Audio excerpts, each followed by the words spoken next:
उसमें जनाब ये पुलिस का मुजाहरा पुलिस जो है जनाब उस पब्लिक सेक्रेटरीट के अंदर दाखिल हो चुकी है। दफ़ा 44 का वो कह रहे हैं, लेकिन दफ़ा 44 चार दीवारी के अंदर नहीं होती।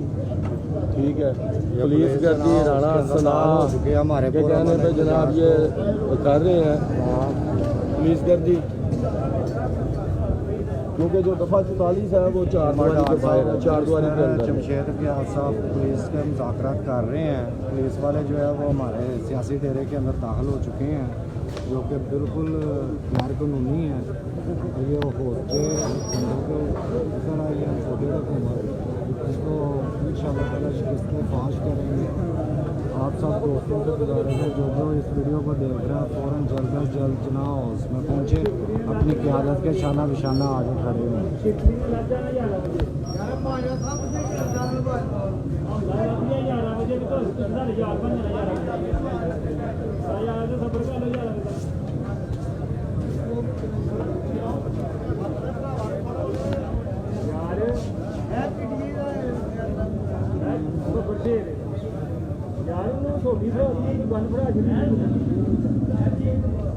प्रिजनर वैन ले साथ गिरफ्तारियों के लिए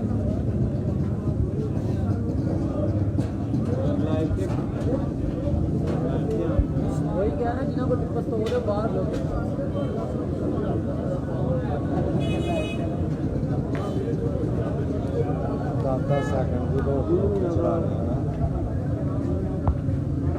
कोई मसला नहीं किया जा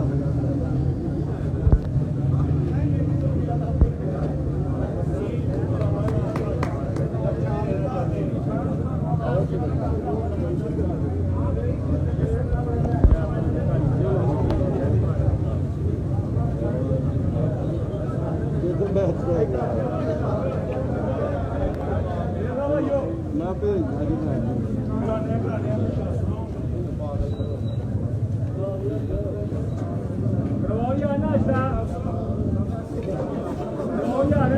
ना यार इंडिया का लाना करो है, इंडिया गाना करो है पूरा मतलब यार गरम गरम ना जो भी करना शूटिंग ना करियो यार।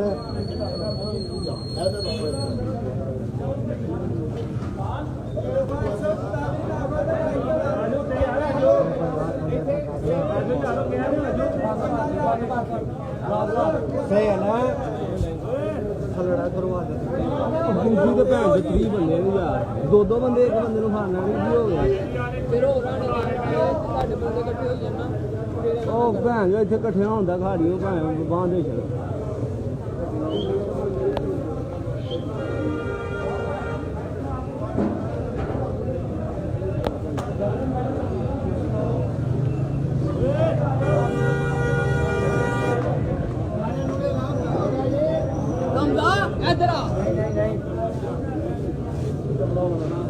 इमरान खान ओ देखो इमरान खान भरा भरा